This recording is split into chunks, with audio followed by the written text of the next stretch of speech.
People have been playing with small balls of stone, clay, or marble since ancient Egyptian and Roman times. Today's marbles are actually made of glass and used for industrial tasks as well as games. Glass is not only inexpensive and durable, but also quite beautiful.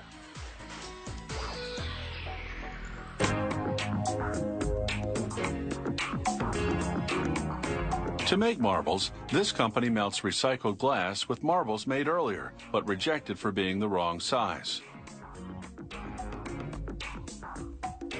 All this goes into a kiln heated to 2200 degrees Fahrenheit. After 16 hours, they open a door at the bottom of the kiln and the molten glass flows out. A shearing device cuts the stream every half a second, forming segments called slugs that become marbles.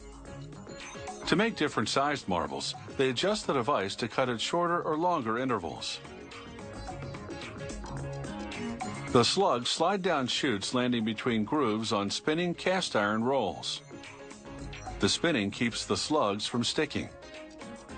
They'll need 72 hours to cool completely, but their final appearance is already set. That was determined back in the kiln, when the airflow drove the heat to melt the glass and mix the colors.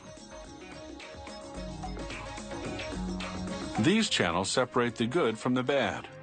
Openings along the way weed out the ones that are too big or too small, and collect the ones that are just right.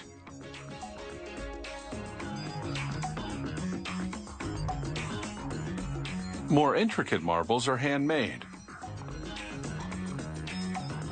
This craftsman first preheats some clear glass in a small oven. Then he breaks off a piece of colored glass. After the clear glass has melted in the furnace overnight, he gathers some on a steel rod, then picks up a chunk of preheated colored glass with it. He forms a knob and works the mass into a long string that's up to 16.5 feet long and thin as a noodle.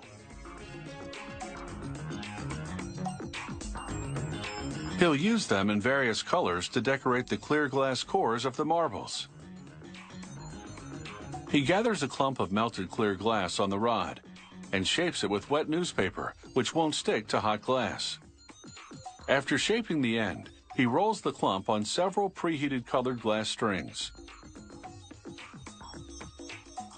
Then it's back in the furnace.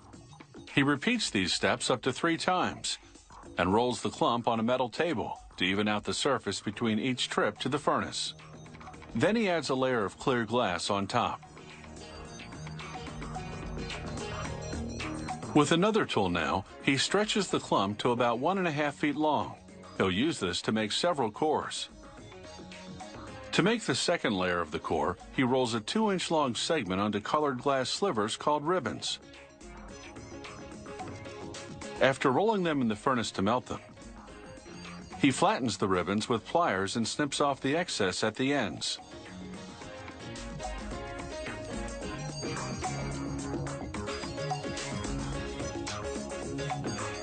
He wraps the core and the ribbons in a layer of clear glass, then hand shapes it. Now he rolls the core on more glass strings. Then it's back in the furnace to meld them. He adds one more clear glass layer and the inside is finished. That's a total of 6 layers for this marble. Other models have fewer or more. The craftsman shapes the glass with several metal and wooden tools.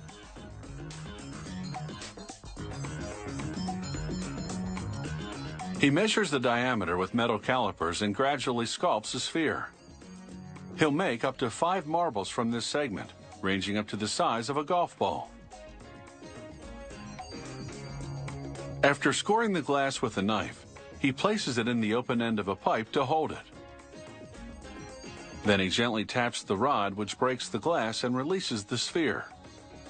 He melts away the bump left at the spot where the glass broke.